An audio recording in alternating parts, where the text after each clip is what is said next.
Hi everyone, in front of me I've got OUKITEL WP23 and let me share with you how to check the IMEI number of this device. So let's start with the fastest way of checking the IMEI number, and after that I'll show you how to do it via the settings. So let's open the dialer and here tap on the keypad of course and enter the code, which is *#06#. And as you can see, thanks to this code we're provided with both IMEI numbers of this device. Let's tap on OK, and let me show you another way of checking the IMEI number through the settings. So let's tap on them.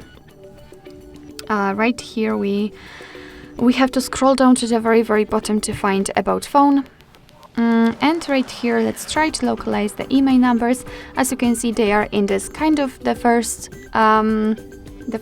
maybe not section, because it is not a section, but we do not have to enter further options. We've got the IMEI numbers actually right here. Alright, so that will be all. Thank you so much for watching. I hope that this video was helpful, and if it was, please hit the subscribe button and leave the thumbs up.